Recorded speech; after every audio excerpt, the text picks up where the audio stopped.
Hello, everybody. Everybody's doing well.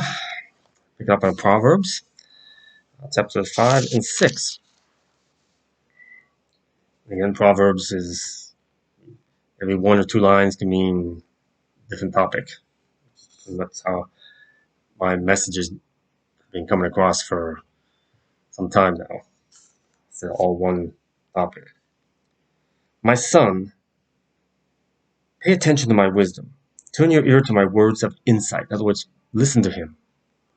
That you may maintain discretion and your lips may preserve knowledge. So that you learn to be as he is, as he wants us to be, and careful what you say, have control over your mouth. And I'm just as bad at that as anybody else. For the lips of the adulterous woman drip honey, and her speech is smoother than oil.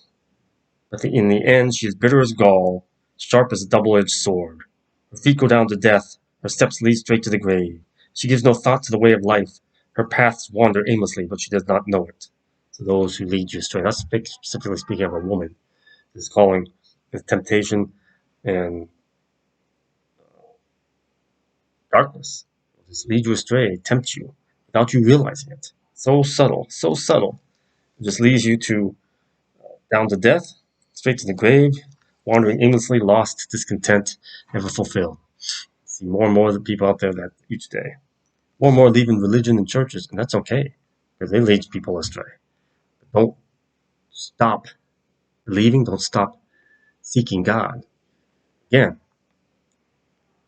the veil over the Holy Holies separated that only the high priest was allowed to go to. He was the intermediary, the scribes, the priests, the high priest, the only one that's supposed to allowed to literally speak to God. Put your petitions to him, your prayers to him. That was done away with because that veil was torn time of Jesus' death, his crucifixion. Because God said, basically saying, you don't need the middleman anymore. Mano a mano, face to face. Speak directly to him. You don't need anybody in between. And that's just like in physical life. The less people you have between, if you're trying to get a point across to somebody, it's going to be far more efficient and uncorrupted speaking directly to them instead of going through different people or through emails, texts. Look how much things are taken out of context or misinterpreted just through those. Voice to voice, face to face is the best way. Now then, my sons, listen to me. Do not turn aside from what I say. Pay attention. Keep to a path far from her, far from those who lead you astray. Do not go near the door of her house, lest you lose your honor to others and your dignity to one who is cruel. Lest strangers feast on your wealth and your toil enrich the house of another, because they will take everything from you. You will lose everything. At the end of your life, you will groan when your flesh and body are spent. You will say, how I hated discipline, how my heart spurned correction. I would not obey my teachers or turn my ear to my instructors, and I was soon in serious trouble in the assembly of God's people. This is heaven. Because you allowed yourself to be led astray, and you rebelled. It twists you and turns you and corrupts you without you even realizing it. Drink water from your own cistern, running water from your own well, which is directly from God. That cord of light, His grace flows through Him, through that cord of light, through into you, into your sacred heart, and your spirit, your soul fulfills you. Don't drink it from somebody else's, directly from Him. Drink water from your own cistern, running water from your own well. Should your springs overflow in the streets, your streams of water in the public squares? Let them be yours alone, never be shared with strangers. May your fountain be blessed, and may you rejoice in the wife of your youth. A loving doe, a graceful deer, may her breast satisfy you always. May you ever be intoxicated with her love. So don't stray. Try not to stray. Do your best. But again, even when you fail, even when you screw up, remember, take ownership responsibility. Offer it up to God immediately. So you're like, your slate wiped clean. Don't hang on to something. Certainly don't unload something onto that person. Be totally open and honest, thereby laying the burden on them just so you can be free of it. That's not right. Offer all your burdens to Him directly because He transforms them into good. Don't lay it on somebody else, especially if it concerns them, and then they suddenly have a burden. Grief, sadness, or anger, or pain, heartbreak, whatever. Keep to yourself and give it to Him to take away, be rid of, and move on. Continue to try to do better.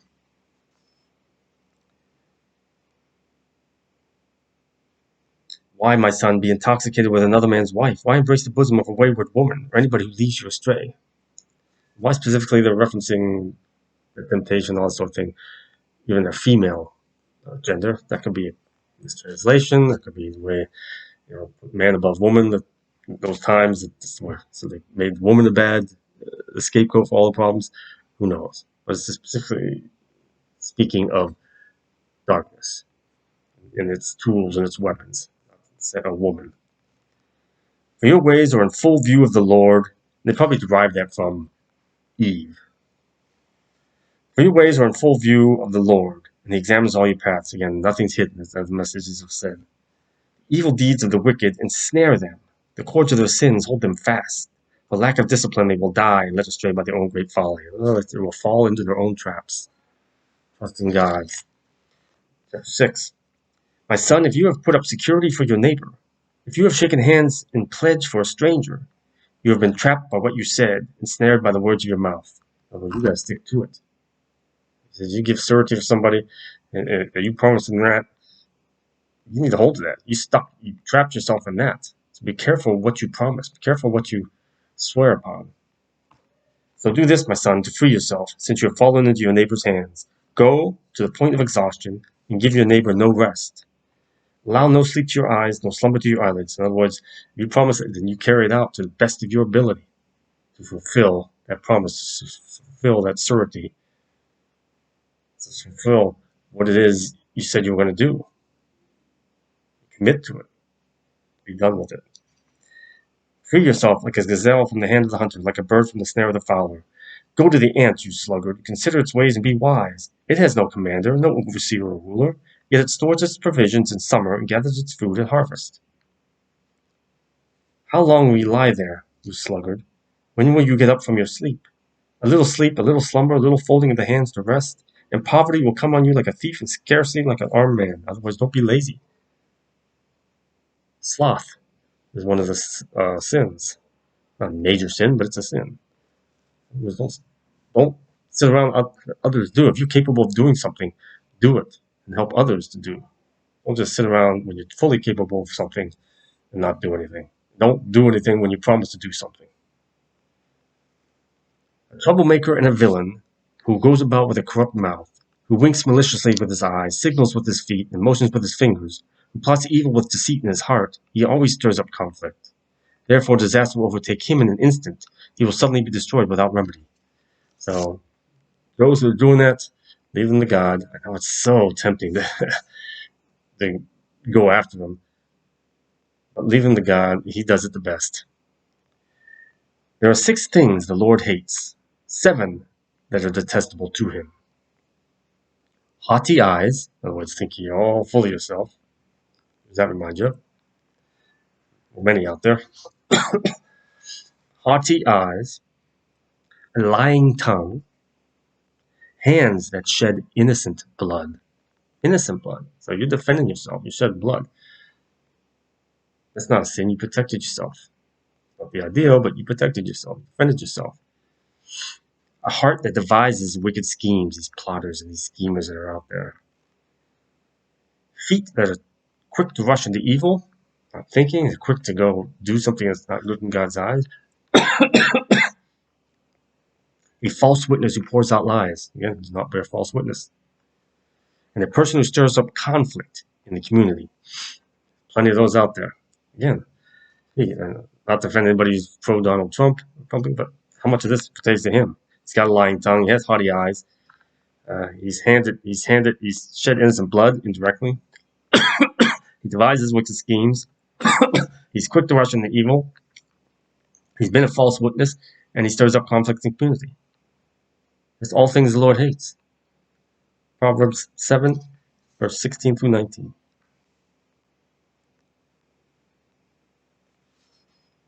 Proverbs 6, 16 through 19. My son, keep your father's command. Do not forsake your mother's teaching. Bind them always on your heart. Fasten them around your neck. Your mother and father's commands and teachings, but Father in heaven, Mother in heaven. When you walk, then they will guide you. These commands, and the Father and Mother and the Holy Spirit will all guide you when you walk. When you strive to do that. When you sleep, they will watch over you. When you awake, they will speak to you. From Psalm 91. Get up in the morning before you go to sleep. You can banish, cleanse yourself, cleanse your home. Keep Psalm 91 open beside your bed. I keep every Bible in the house open to Psalm 91. For this command is a lamp. This teaching is a light. And correction and instruction are the way to life. You can't. Again, we weren't designed to go it alone. Keeping you from your neighbor's wife, from the smooth talk of a wayward woman. In other words, keeping you from temptation. Do not lust in your heart after her beauty, or let her captivate you with her eyes. Again, not speaking specifically about a human being, but about what darkness tries to tempt you away, tries to lure you away. It knows what your weaknesses, your desires, and everything. It knows how to bait that hook. For a prostitute can be had for a loaf of bread, but another man's wife preys on your very life. Can a man scoop fire into his lap without his clothes being burned? No. Can a man walk on hot coals without his feet being scorched? No. So is he who sleeps with another man's wife. No one who touches her will go unpunished. It's not speaking of adultery again, it's speaking of anybody who goes after that down that wrong path, the darkness, and the temptation will not go unpunished. We bring that upon ourselves, take ownership of it. People do not despise a thief if he steals to satisfy his hunger when he is starving. Yet if he is caught, he must pay sevenfold, though it cost him all the wealth of his house. But a man who commits adultery has no sense. Whoever does so destroys himself. Blows and disgrace are his lot, and his shame will never be wiped away. Offered up to God. For jealousy arouses a husband's fury. And jealousy comes from immaturity, comes from insecurity, which comes from immaturity. And again, the devil knows how to twist that. He will show no mercy when he takes revenge. He will not accept any compensation. He will refuse a bribe, however great it is. So, be careful. There's so many ways that darkness can manipulate you. And it knows how to bait the hook to lure you away. So, and that there, pick up on Proverbs 7 and 8 next time. Get some meaning from that. Those are all pretty much straightforward. But I still hope I helped some way. Keep informed as always. Stay safe, mask up, vaccine. If not, respect others' rights and safety and security, and mask up, social distance. Peace of Christ. God bless.